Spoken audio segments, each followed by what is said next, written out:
On a expliqué la veille de Kippour, on s'est arrêté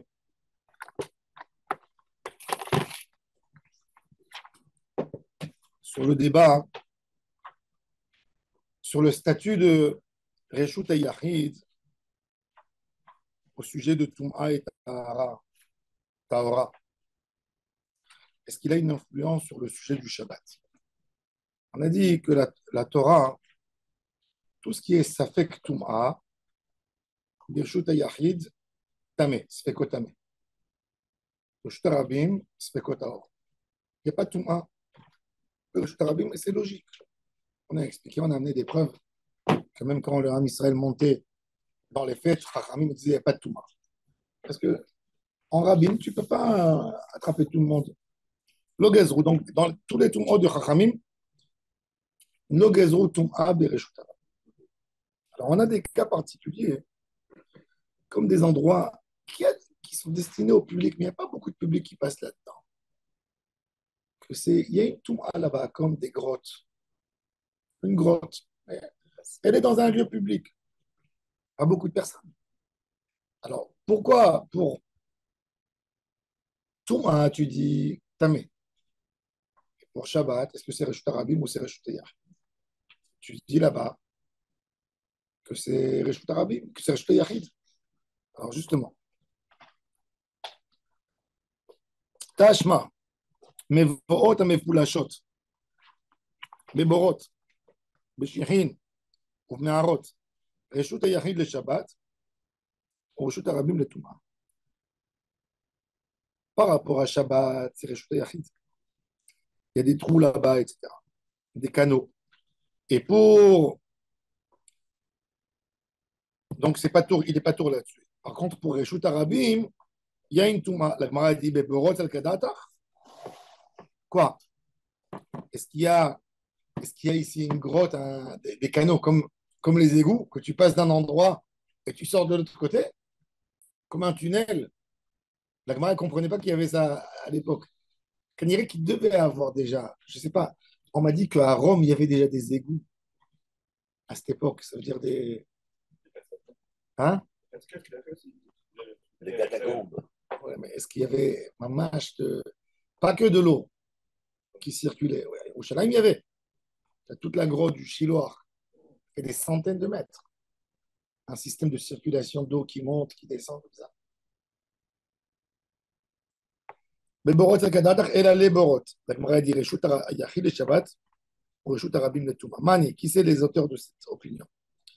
Eli Marabanani, Ashta Uma, Tam Deni Khatash Mishte. On a dit dans la cour ou dans le puits que c'est noir le Tashmish. Tu as besoin d'Amre, Loa, Turabim, Umbat, les Rabim ne cassent pas le statut de Reshut Yachid selon Chacham. Pour le puits, avec les Diumada. Acha, Deloni Khatash Mishte, le Kalshken. Ici, les rabbins, c'est compliqué pour eux. Quand un public ne peut pas passer dans une grotte, il faut baisser la tête, lever, bouger de ce côté. C'est pas évident. Mais Vadaï qui ne va pas casser le Reshut Yachid. Et là, Rabbi Yehuda, c'est Rabbi Yehuda l'auteur. Que même Rabbi Yehuda, qui dit que les rabbins détruisent un Reshut Yachid, oui, mais Vakrim, là, l'homme est Vakrim.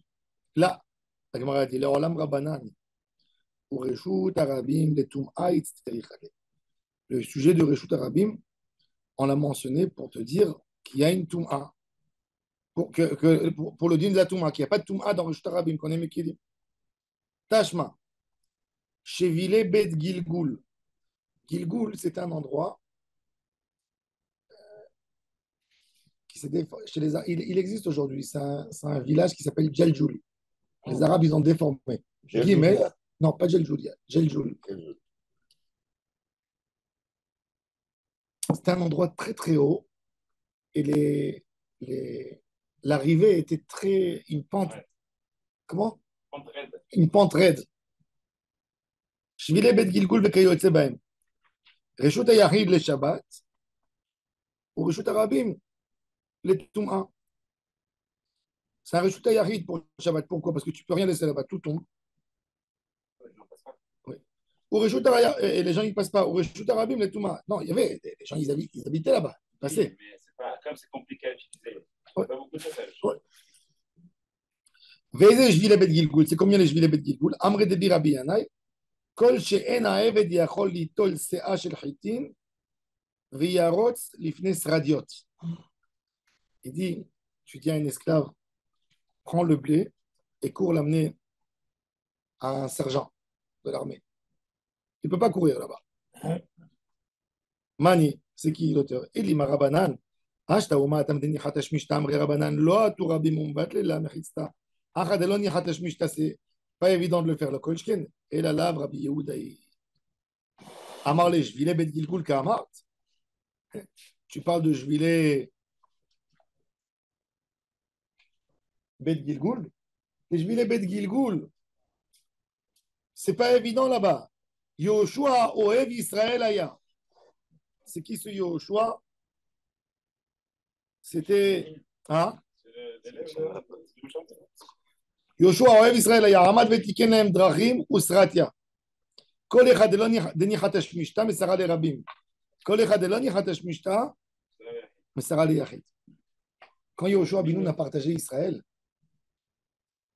qu'est-ce qu'il a fait? Il a fait ce que le gouvernement aujourd'hui fait. Une route qui est facile à marcher, il a fait attention quand il a partagé aux tribus de ne pas donner les routes principales. Ça reste au rabbin. Les endroits qui sont plus difficiles d'accès, il les a partagés, il les a ouverts, il les a donnés au public. C'est logique. Prends votre parole. Il ne faut pas faire les ponts de chaussée. Quoi évident? Ah ben, on ne va pas compliquer la vie. Rentre, tu vois. Pour le public, on fait le maximum. Va voir combien d'endroits le programme urbain il est tordu parce qu'il y a des individus qui ont pris des terrains. Ça, il faut légiférer, il faut faire la loi.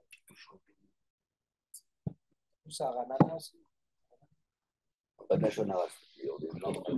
La première maison de la rue Achouza à Ranana. C'est un monsieur qui ne voulait pas que le Tzomet Ranana Tzafon. Ah oui, la vieille maison là-haut. Ouais. Alors, qu'est-ce qui se passe là-bas? Ils l'ont laissé, hein? Ils l'ont pas massacré, ils ont fait bouger, ils l'ont bloqué. Ouais. Non, personne qui peut habiter là-bas avec les bruits. Tu peux monter un bon commerce là-bas. Ils n'ont pas laissé aucun accès. Parce que tu ne peux pas, c'est une sommette, tu ne peux pas rentrer, ralentir et rentrer. Hein? Je ne sais pas. Bonne question. Quoi, il habite là? Sommet de Ranana, mais je ne vois pas où. Sommet de Ranana, ok, la pub, en haut. L'angle, la Rouza, la rue, la 4. Quand tu rentres à Rouza. Ben, la mairie, elle a voulu construire là-bas le Merlaf pour tourner là-bas. Ils lui ont dit, on te donne 30 millions. Il a dit, non, je veux 90 millions. À l'époque. Il voulait 90. Oui. Il a négocié. Ils se sont fatigués. Ils l'ont fait bouger 40 mètres pour le Merlaf. Ah, comme ils ont fait à Sarona. Ils l'ont laissé avec son. Comme quelqu'un, il a les yeux plus grands que le ventre. Finalement, il perd tout. C'est un thémanite. Non, mais... Ils ne veulent pas vendre. Non, c'est les pas dit qu'ils sont mauvais. Je sais qu'ils n'aiment pas vendre. Ils n'ont même pas mangé. C'est quoi? Ça fait pas qu'ils sont dans la dèche. Tipchim, des idiots. On dirait qu'ils vont mourir avec ça. Un bel appartement. Et puis voilà. Shlomo Amelech, il a dit, même de profiter de ton argent. C'est Akadosh Baruch Hu qui décide. Il y a des gens millionnaires. Moi, j'ai parlé avec une personne un jour, un homme multimillionnaire. Il m'a dit, je ne peux pas m'acheter une paire de chaussures plus que 200 shekels. Il m'a dit, mes enfants, ils claquent des sommes incroyables. Il m'a dit, mais moi, j'ai une maladie. Il m'a dit, comme j'ai grandi dans la pauvreté, il m'a dit, je ne peux pas m'acheter une paire de chaussures. Le gars, il ne peut pas s'asseoir dans un restaurant. Alors, pourquoi tu as tout cet argent-là? C'est quoi? Tu es un gardien d'argent. Parce qu'Akadosh Baruch Hu, il ne mérite pas ce monsieur. Ça, c'est une bracha.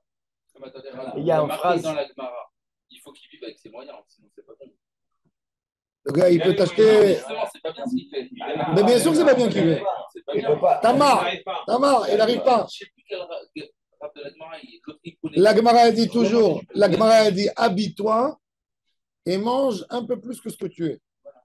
Ça veut dire que tu as un niveau de Parnassa. La Gemara a dit jamais habille-toi selon ton niveau, habille-toi un peu plus.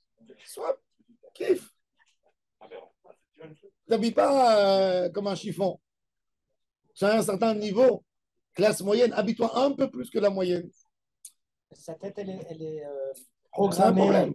à la pauvreté Il qu'il y a a un souffert. milliardaire. Un homme qui est pauvre, il est dans sa tête pauvre. Bien court. Il y a un milliardaire en Amérique. Il est mort. Il a fait sa crise cardiaque. Il est mort. Et son chauffeur, Il s'est marié avec sa femme. il s'est marié avec sa femme. Alors, ils ont interviewé. Il a dit, quand j'ai travaillé, je pensais que j'ai travaillé pour lui. En vérité, il s'avère que lui, il a travaillé pour moi. Chovot Al-Vavot, il a dit, Chovot Al-Vavot, il a formulé en 6 mots. Sauver et mamono, la noce et almanato. Il ramasse son argent pour celui qui va épouser sa veuve. C'est pour ça qu'on ne les laisse pas partir en bataille. C'est pour ça qu'on ne les laisse pas partir en bataille. C'est affreux. Ah bah oui. Tu vois des gars de Hollywood, il a 70 ans, 80. Il s'est marié avec une jeune fille de 25 ans. Non, mais ça, ils le savent. Et lui donne l'argent. Ben oui, elle attend 10 ans. 10 ans.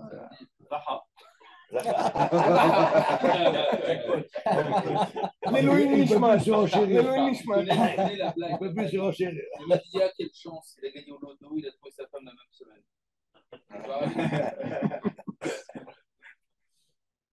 Et Hadbor Arabim, ça doit nous éduquer. Quand Kadosh Baruch Hu te donne une bracha, kiffe, et qu'il ne l'a pas donné pour. Il l'a donné pour que tu dépenses. Il n'a pas donné pour que tu gardes.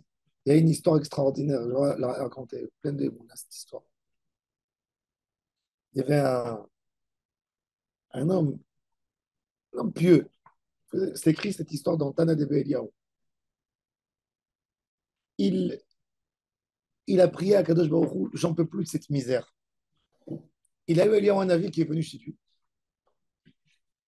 Il lui a donné une pièce, il lui a dit, va au marché avec cette pièce et tu as ma bracha.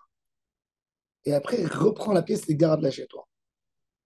Donc, il a fait du commerce avec la pièce, il a récupéré la pièce, il l'a gardée comme ça. Et il lui a dit, dans 5 ans, je viens, je la récupère. Le gars, il a eu une bracha extraordinaire ce jour, et il a récupéré la pièce. Il est venu à la maison, il l'a mis dans une boîte, il a dit à sa femme, ne pas te toucher, il lui a raconté l'histoire. Et il a une bracha, il commence à exploser dedans. Et mamache, beaucoup d'argent. Et la femme, elle prenait, elle dépensait, elle faisait. Et le mari, après un moment, il a dit, ça y est, maintenant il faut mettre de côté. Sa femme lui a dit, on ne met pas de côté. S'il y a de l'argent qui reste, on fait du chesed avec. Et elle faisait du chesed. Elle donnait et elle écrivait ce qu'elle donnait. Elle faisait des gros dons. Après 5 ans, il était dans son commerce. Tout d'un coup, ça tape à la porte. Et il y a un avait. Rends-moi ma pièce. Il a dit, écoute, quand tu me l'as donné, Je demandais à ma femme. je suis parti, j'ai raconté à ma femme l'histoire. Maintenant, je veux aller lui raconter. Tu peux attendre. Bah, rien. La femme, elle a dit, moi, je viens. Elle est venue, elle a pris les cahiers. Elle a dit, il y a où cette pièce de la bracha que tu donnes, tu veux aller la prendre, la donner à quelqu'un d'autre. Est-ce que tu as quelqu'un mieux que moi? Regarde combien de mitzvot j'ai fait avec cette pièce. Je n'ai pas gardé, on a bien mangé, on a marié nos enfants, mais je n'ai rien mis de côté. J'étais bien, je suis à jour dans ma tzedaka. Voilà, rien qu'hier, regardez donc d'hier. Il y a ça, il y a ça, il y a ça, il y a ça. Tu trouveras quelqu'un de mieux que nous. Et tu as raison, je vous la laisse. C'est là, David Mad, comme il dit le Chafetz Chaim, programme, dès que tu as de l'argent qui rentre, tout de suite les mains sortent. C'est le secret. Un serbe, ne fais pas rentrer de l'argent dans ta poche si tu n'as pas prélevé la tzedaka qu'il faut donner. Ça doit être la règle. De la même manière qu'on prélève les impôts, le ma'am, l'argent de la tzedaka, il n'est pas à toi. Tu veux un chirut, tu veux ta bracha, tu vas calculer avec Kadosh Baruch. Ça, c'est l'argent d'Hachem. Quand quelqu'un il a cette honnêteté, même de pipchitout, Quand Hachem il voit que la personne n'a pas beaucoup, avec le peu qu'il a, il partage une petite somme. Mais c'est qu'à moi, pour les handicapés, pour les malades, pour ceux qui ne peuvent pas. Il met dans la boîte la tzedaka, ce n'est pas à moi. Celui-là, il ne lui manquera rien du tout dans sa vie. Quand quelqu'un il fait des chormot avec la Kadosh Baruch Hu, la tzedaka, c'est la tmimout. Akadosh Baruch Hu, il dit Bechanou nina bazot. Testez-moi. Et il faut avoir cette émouna.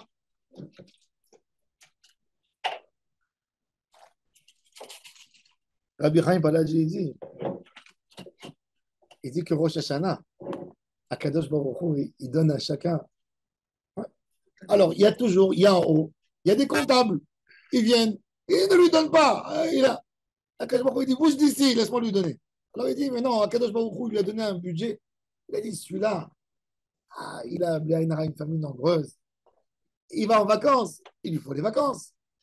Il achète bien, il lui faut. Il lui a donné, admettons, il a dit, allez, tu prends 100 000 euros pour l'année. Il a donné 100 000 euros. Ce monsieur, qu'est-ce qu'il a fait? Dans l'année, il a ouvert des boîtes d'épargnement.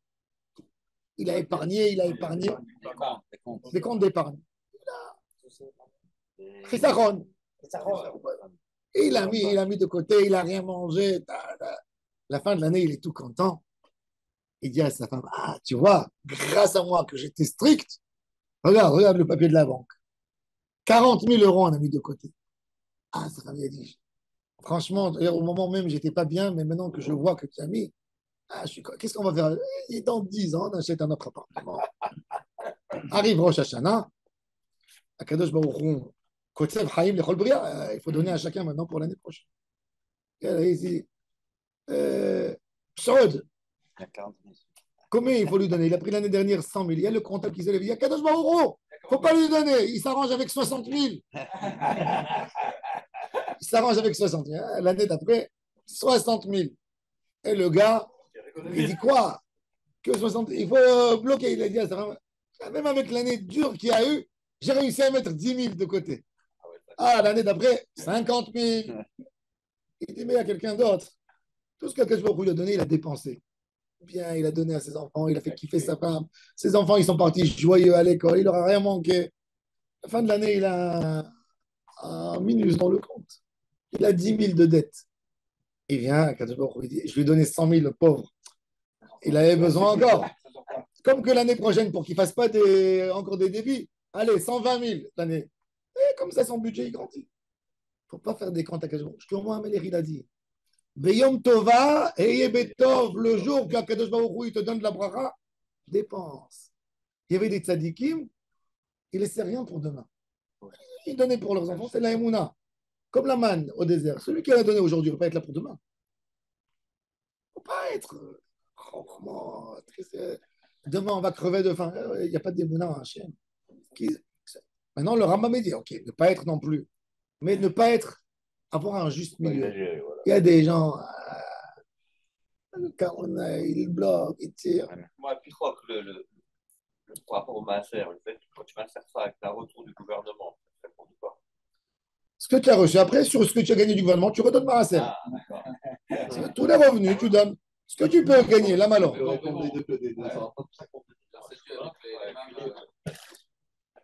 Mais comptablement, tu le mets dans quelle rubrique?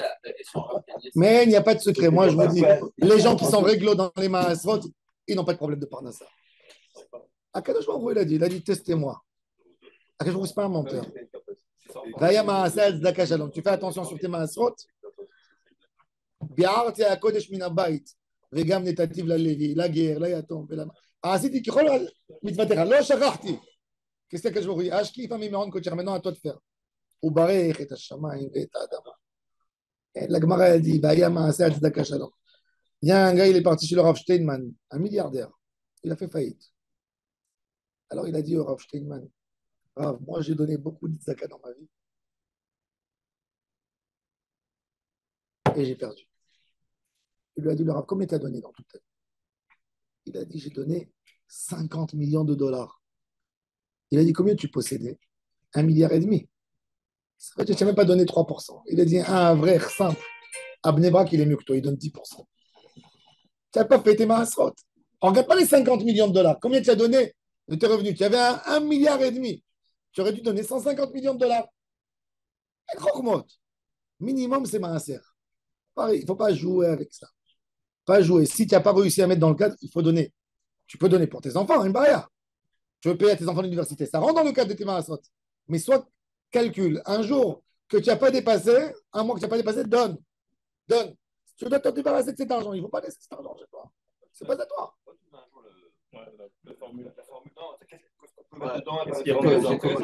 Tout ce que tu ne dois pas donner, tout ce que tu ne dois pas donner, Minadine, tout ce que tu ne dois pas donner, déjà, ça commence. que tu fais plus que ce que l'habitude, c'est tzedaka. Un homme, il n'est pas obligé de payer à ses enfants les études. D'accord? Ils peuvent aller travailler. Donc, tu l'as aidé, tu l'as facilité pour que ton fils, il ne fait pas les assiettes dans les restaurants. Et il D'accord? Non, non. Aujourd'hui, la majorité des gens, ils laissent les enfants jusqu'à 18 ans à leur charge. Tout le monde le fait. Si tu ne fais pas, tu es attaqué par l'État. Donc, c'est la norme. Donc, c'est devenu une obligation. Tu as compris? Tu ne peux pas acheter ta arba à ta minime de l'argent de Maaser. Tu es obligé.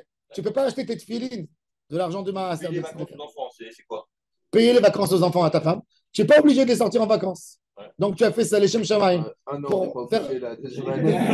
J'avais dit qu'il y avait une division à faire. Le deuxième mois, peut-être. Je ferai un bureau Au de Pessah, utilisation de ma serre. c'est 1000 zacs de là. Tu sais, tu devrais proposer aux gens et aux gens qui veulent savoir qu'est-ce qu'ils ont le droit. Oui, d'accord. Il y a des gens à savoir. D'accord. Aval, il faut faire le maaser. Le maaser, il est sur le revenu. S'ils veulent aller à Bali, Le revenu. Tu as et à côté. un revenu. Non, Bali. des choses normales. Des choses normales. Il y a monsieur Wolfson. Sœur Wolfson. Wolfson, et j'ai connu Horn au Brésil. Il y a des tzadikim. Ils prennent l'avion des États-Unis pour venir en Israël. Maintenant, tous les gens riches, ils se mettent en first. Ils sont remboursés de toute façon, ça vient sur les frais de société. Wolfson et Horn en touriste. Un jour, il y a quelqu'un qui a vu Wolfson, il lui a dit vous vous asseyez en touriste, alors Wolfson, il tourne sa tête, il dit il y a moins cher. mais Wolfson et Horn, ils disent combien ça vaut un first de New York à Israël ou de Brésil en Israël? On leur dit $12,000. Et je veux touriste. Touriste, combien ça vaut? $1,500. Il arrive à l'aéroport. La première personne qui vient lui demander la tzedaka, $11,500. Il lui donne. L'argent du first. Le policier du passeport. Ça veut dire qu'il fait des économies. Il ne fait pas des économies sur Akadosh Baruch Hu, sur lui. Il dit cet argent, chaval, haram, de t'asseoir d'une chaise à une autre chaise. Non, un peu plus de place, de payer $10,000. Mais il donne l'argent à tzedaka. Prends pas ça pour lui. Mais ça ne va pas dans le cas si tu as l'argent et qu'on tu le dépenses. Il n'a pas besoin, c'est pas une grande. Mais Il y a pas une grande. Attends, mais il y a déjà à partir de certain âge, tu fais un voyage comme ça, ça J'ai te pas. casse la Alors, santé. alors d'accord pour celui-là, mais Il faut que tu sois mieux s'il assis est dans en le bonne santé. Non, je veux dire s'il est en bonne santé. Ça, c'est une idée. Ça veut dire qu'il peut Comment supporter. quelqu'un. Il y a un contexte. Non, mais un voyage comme ça pour une personne soit en La Gemara, elle ça raconte. lui casse la santé. La Gemara, elle raconte pas. qu'une fois. Je fais pas, là. Une fois, Rabbi Akiva et Rabbi Eliezer, C'est sa propre ils sont partis dans une ville pour ramasser de l'argent pour la tzedaka. Et il y avait quelqu'un qui leur donnait la tzedaka. Tout le temps, il donnait. Ils sont arrivés chez lui à l'entrée de la maison. Il a entendu qu'il dit à son fils, mon fils, va nous acheter une salade au marché, mais ne prends pas la salade fraîche, elle est plus chère. Prends celle qui est prends celle qui est un peu vieille. Elle est moitié prix. Ils ont dit, le pauvre, une salade. Il ne peut pas payer la salade fraîche. Ils sont passés. Ils ne sont pas tapés à la porte. Pourquoi on va l'humilier? Ils ont tapé les portes de la maison. Le lendemain, il était au marché. Il a entendu que les Chachamim étaient là. Il les a vus de loin. Et il leur a dit, vous êtes passés dans toute la ville. Chez moi, vous n'êtes pas passés. Vous m'avez vexé. Pourquoi moi, je suis un homme avare? Alors, il lui a dit, Rabbi Akiva, tu sais, on s'excuse. On était à l'entrée, je n'ai pas envie de te dire, on ne voulait pas te mettre mal à l'aise. On a entendu que tu disais à ton fils, va acheter une salade au marché, prends celle qui n'est pas fraîche. Il a dit, ce qu'il y a entre mon fils et moi, vous avez entendu. Ce qu'il y a entre moi et mon créateur, vous avez entendu? Non. Allez chez moi à la maison, demandez à ma femme de vous donner un verre de pièces en or. Un verre rempli. Il leur a fini la mission. Et avec ça, Baruch Hashem, ils complètent leur. Ils sont partis à la maison. La femme, elle a ouvert une tzaddik qui était chez Trail, elle leur dit. Mon mari, il a dit un verre, mais c'est brave.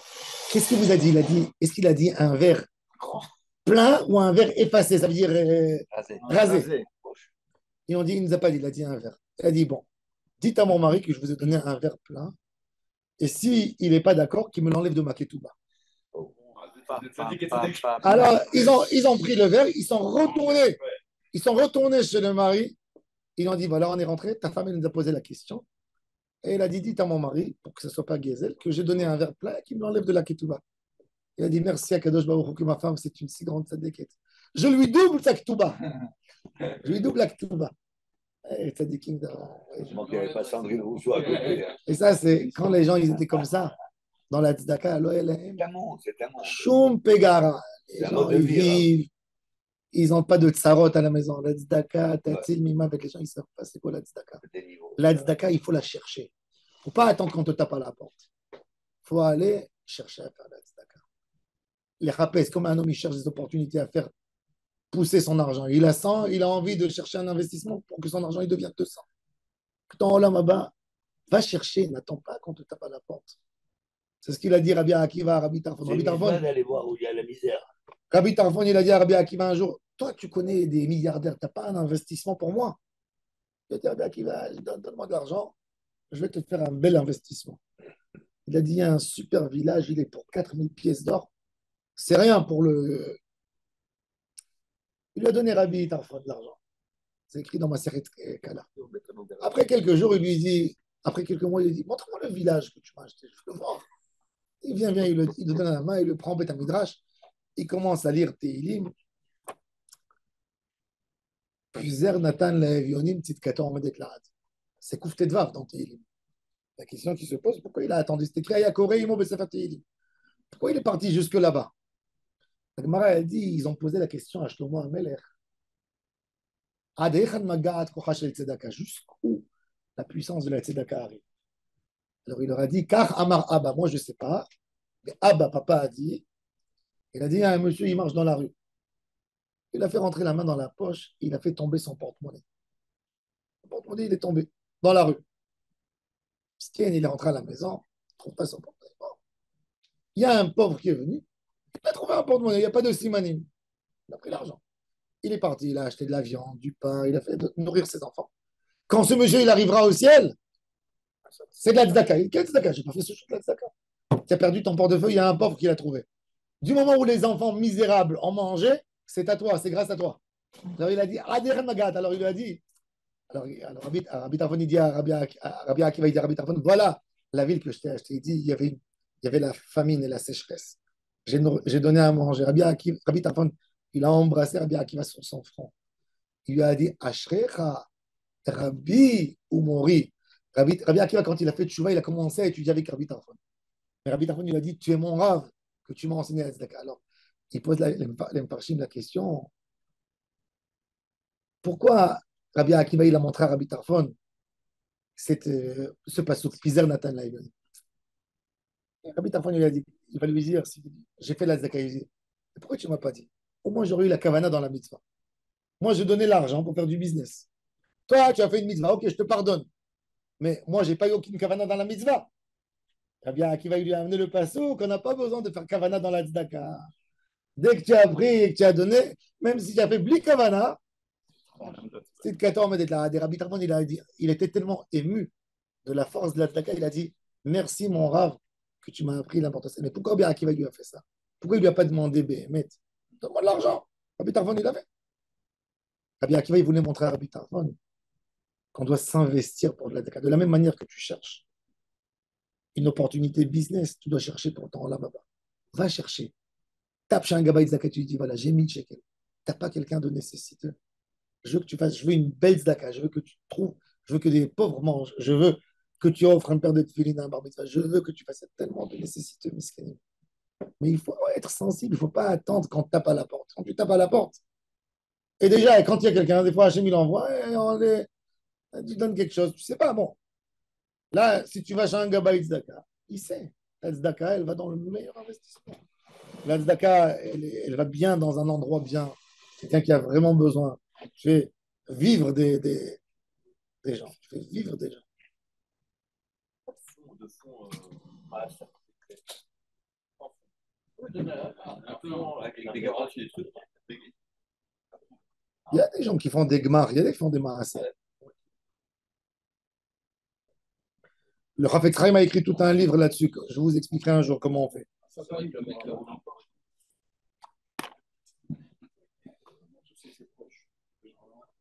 אחד בור הרבים ובאר הרבים ובאר היחיד עושים להם פסים. Maintenant, בור הרבים,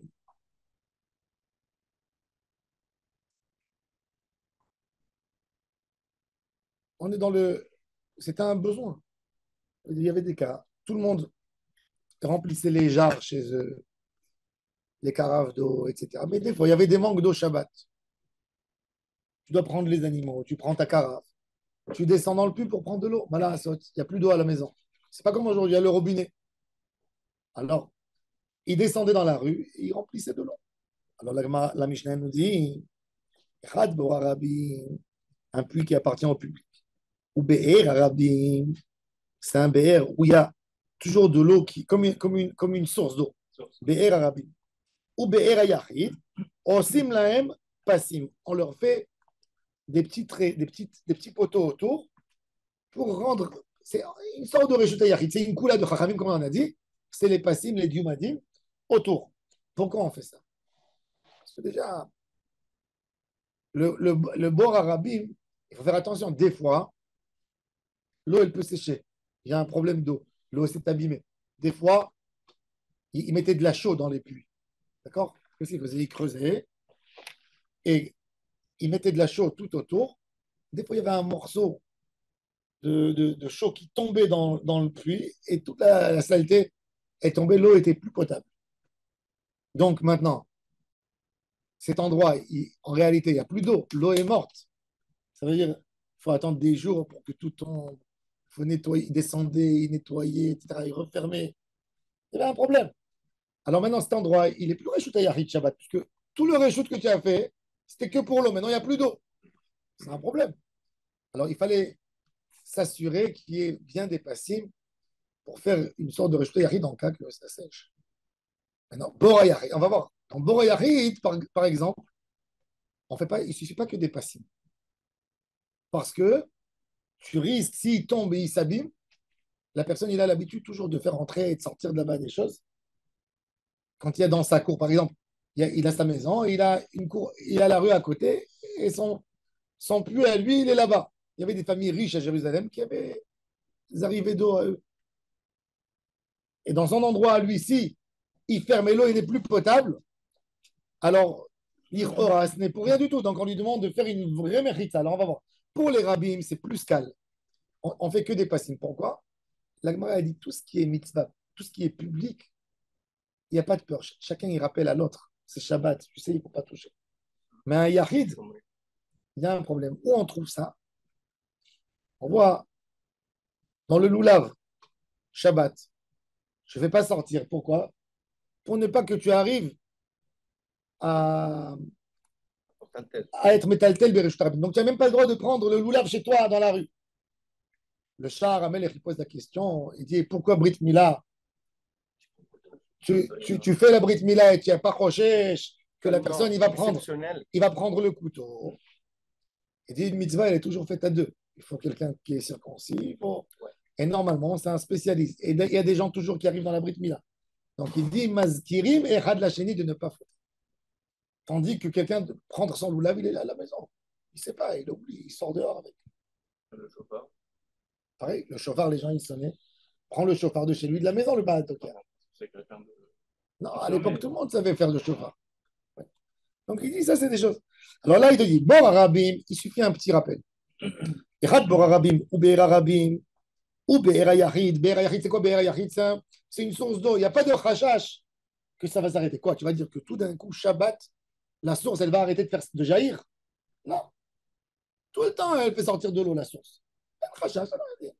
mais que des petits poteaux autour, et ça te fait comme si c'est une résidence privée. Tandis que Borayarid, le puits d'un individu, il faut lui faire une muraille. Comme ça, même si le puits, il n'y a plus d'eau, l'eau est abîmée, c'est une cour, c'est fermé. Il y a une mérita comme il faut. Ah, il peut être seul dans le BR Yachid aussi. il peut? Il peut être seul. Non, Il n'y a pas de rappel, c'est pas Rabim. Donc, non, on parle qu'est-ce qui va se passer quand tout ce qu'il a fait, c'est que pour Shabbat. Donc, du moment où il n'y a plus d'eau, l'eau elle est plus potable, où il n'y a plus d'eau, donc il n'y a plus de raison pour faire sortir là-bas quelque chose. Alors, il te dit, assure-toi, fais une ritza normale, comme si c'est ta cour. Par le fait qu'il n'y aura plus d'eau. Pour le fait qu'il n'y aura plus d'eau. Alors, dans BR, il n'y a pas de rachage. Dans le BR, il n'y a pas de rachage. Parce que le BR, c'est l'eau qui change, c'est l'eau de source. Il n'y a pas de risque que tu vas dire que la source, elle va arrêter de donner de l'eau. Par contre, dans un bord, un puits, oui, tout d'un coup, tu as plein de verre dedans. Tu n'as pas le droit de trier Shabbat. Shabbat, à l'époque, ils avaient un vrai problème. Comment tu fais pour les verres? Il y avait plein de verres dans l'eau. Comment ils buvaient l'eau Shabbat? Pour les Sfarades, c'est plus calme. Pour les Sfarades, d'après tous les postim Sfarades, même d'après la majorité des postim Ashkenaz, En brera belah. Il n'y a pas de borer. Tu as le droit de prendre une mouche, de l'enlever de ton verre. Shabbat, c'est pas borer. C'est maharitat. Pas dans la passoire. Hein? Pas dans les passoires. Non, dans une cuillère, tu peux prendre et enlever. Si tu as une passoire qui est fixe dans le Ah, fixé sous le mur. non, dans le truc du thé, dans la théière, il n'y a pas de problème. En brera belach ve'etatsirat et shalach. Tu as le droit même de prendre Shabbat, la passoire là, du couscous. Tu prends comme ça pour mettre les légumes. Tu sais, non, il n'y a pas de borer. Il n'y a pas de séparation dans le liquide. Le melachat borer dans le Beth Amikdash, c'était dans les grains de blé. On enlevait les cailloux, on enlevait les morceaux de terre. Mais il n'y avait pas dans le Beth Amikdash un tri qui se faisait du liquide. Donc, il faut que ça ressemble à la melacha du Beth Amikdash. C'est pour ça que Maharitat, Rabbi Yom Tov Tzahalon, c'était un des derniers rabbanim Semouchim. Il y avait Rabbi Yaakov Berav. Il a refait la smicha à Tzfat. Selon le Rambam, il a été sommer. Rabbi Yosef Karo, qui a été sommer, son élève, et son élève a été sommer. Rabbi Yom Tov Tzahalon. Rabbi Yom Tov Tzahalon, c'était le rabbin de Gaza. À Gaza, il y avait une grosse communauté juive très riche. Il était rabbin de Gaza. Et lui, il a écrit un proverbe qui est resté chez tous les rabbins sparades. Il a dit En brera belach ve'tatsira teshalach. Il a dit En borer, il n'y a pas de brera dans ce qui est liquide. Il a prouvé que ça montre que ça ne ressemble pas au 39 à votre melachot. C'est ni des rabbins ni rien du tout. Et il a dit ve'tatsira, la mouche, teshalach, renvoie-la. Tu peux l'envoyer si elle est tombée. Ben Ishra, il dit quand tu prends la cuillère pour enlever la mouche, il dit prends un peu de liquide avec et jette. Même Minadi n'en a pas besoin. C'est pour ça que même dans le couscous, tu fais un couscous, le bouillon. Tu veux prendre quelque chose avec la passoire. Celui qui va vous dire ça, il ne connaît pas la. Et toutes les rombrotes qu'ils ont inventées sur le filtre et tout ça, c'est des choses qui sont contrairement à la halakha. Il n'y a pas en brera belach. Nous, pour nous, en brera belach. Il n'y a pas de brera belach. En brera belach. Intéressant parce que même quand on veut prendre quelque chose qui est tombé dans l'eau, pour l'enlever, il faut touiller doucement pour qu'on n'arrive pas à l'attraper. Exactement. C'est inséparable. Il y a fait méode, c'est pas une derrière brera, c'est Même compliqué. physiquement, c'est Il n'y a pas de compliqué. borer dans le lard. La Torah, elle a pas. Du loubia, c'est du lard. J'enlève les haricots de la loubia. Tu les enlèves dans le couscous ou tu les enlèves? La loubia, le jus de la loubia. Si tu l'enlèves du jus de la loubia, il n'y a pas de problème. Mais si tu l'enlèves dans ton assiette, c'est borer. Oui, d'accord. Mais dans le jus, il n'y a pas. Si tu as du jus, le jus est fait. oui, même c'est du jus, c'est compliqué de trier. C'est la loubia. Non. Oui, tout ce qui est du liquide, il n'y a aucun. Pour le samedi, pour la semaine. Moi, j'aimerais que ça me très bon. Tu as une soupe que tu as envie d'enlever, quelque chose que tu n'aimes pas. Mais c'est un bouillon. Tu as envie de l'enlever, il n'y a pas de problème. Tu prends ta cuillère, tu l'enlèves. En brera bella. La brera, elle est que dans Yavesh, dans ce qui est sec. Donc, avant les borayachid, alors, c'est pour ça qu'il y a aussi, ils buvaient à l'époque l'eau, ils faisaient passer dans le tissu. Aval les Borayachid, Osim Lom Yachid Sagavoa, Asarat Pachim.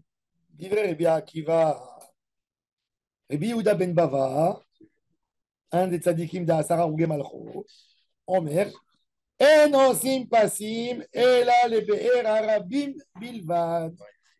Il a dit Be'er Arabim. C'est quoi Be'er Arabim? Deux conditions, il dit Rashi. Tarte le Mahaliuta. Be'er, c'est une source d'eau, donc elle ne risque pas de s'abîmer Shabbat. C'est toujours l'eau qui sort. Et en plus, c'est Rabim. Il y a un qui va rappeler à l'autre. C'est que là-bas où tu fais des passim. Mais s'il manque un des deux avantages, c'est BR, mais c'est pas Rabim, ou c'est Rabim et c'est Bor, c'est pas BR, il faut une Chagoura. C'est-à-dire quoi une Chagoura? C'est-à-dire je mets des bâtons et autour, je mets, comme la souka, je mets autour, j'attache avec des fils pour faire une vraie Chagoura, une vraie réchou. ולשאר עושים חגורה גבוה 10 טפחים, 80 cm de hauteur, je fais une חגורה. אמר רב יוסף לגמרא, אמר רב יוסף, אמר רב יהודה, אמר שמואל. Vous avez vu combien on a ici? 3 noms. אמר רב יוסף, אמר רב יהודה, אמר שמואל, הלכה כרבי יהודה בן בבא, qu'il faut 2 les Mahaliuta. BR et Rabim. S'il y a BR, Yachid ou Bor Rabim, il faut une Chagora. Ça ne suffit pas les passifs. Amar Rav Yosef, Amar Rav Yehuda, Amar Shmuel, L'outro passé Beraot. Et là, les BR Maim Hayim Bilvad. Que une source d'eau. Alors la Gemara, elle dit, Vitzricha, Diyash min halakha ki Rabbi Yehuda ben Bava. Ava Amina, si j'aurais dit que l'halakha est comme Rabbi Yehuda ben Bava, j'aurais pu penser. Avamina des Rabim, qu'un puits de Rabim, même si ce n'est pas une source d'eau, c'est un puits, c'est bon. On a dit Be'er Arabim pour exclure de Rabbi Akiva. Kamash Malan, de l'eau trop passé Biraot, et là les Be'er Maim Chaim. Rabbi Akiva, il a dit lui, il a dit la Rabistam. Alors j'aurais pu penser que Rabbi Yehuda, il n'a pas vraiment fait attention à ces mots. Il dit Be'er, c'est aussi bord. On dit non. Rabbi Yehuda ben Bava, c'est BR, une chaille, et Bor, c'est de l'eau de pluie. Donc, toujours rappelez-vous, même dans la Bible, quand c'est écrit BR, c'est toujours de l'eau qui vit, jaillissante, et Bor, c'est de l'eau. Non, Bor, c'est de l'eau stagne. V'yashminan BR Maim Chaim, Avamina, Loshna de Rabim, Veloshna de Yachid. Si j'aurais dit Be'er Maim Chaim, j'aurais pu penser pareil, même le Yachid. Alors on te dit, Kamash Malan, Alakha ki Rabbi Yehuda ben Bava, que pour un Yachid, ça suffit, il faut mettre une Chagora sur les passim quand c'est Be'er. Be'er, ça va aussi joindre avec Maim Chaim. Bor, c'est pas Maim Chaim. Bor, c'est pas Maim Chaim. Be'er, c'est toujours, quand il y a encore vu, il est parti sur le Be'er, il a vu le Be'er, c'est Maim Chaim. Mais le bord, c'est Maïm. Bon, non. Alors, de dire Be'er Maim Haïm, c'est double. C'est contradiction. Non, pour te le dire, peut-être, pour t'expliquer. Pour t'expliquer. Non, pour t'expliquer que le BR, il est Maïm Chaim. Toujours le BR dans la Torah, c'est de l'eau qui bouge, c'est pas de l'eau. Alors, BR Sheva, c'est vraiment une source. Oui. C'est pas comme les autres puits qu'ils ont construits dans les environs. Et bord, ça va être toujours Il y bord avait la Maïm. guerre avec. Bord, c'est toujours. Bord Maïm. C'est plein parce qu'ils bouchaient les bords. Bor Soud שלא מאבד טיפה. Les puits. Il y a une autre Mishnah, bon, demain on la fera. C'est les dimensions. Demain on va voir c'est quoi Betsaatai. Baruch Adonai, l'olam, amen.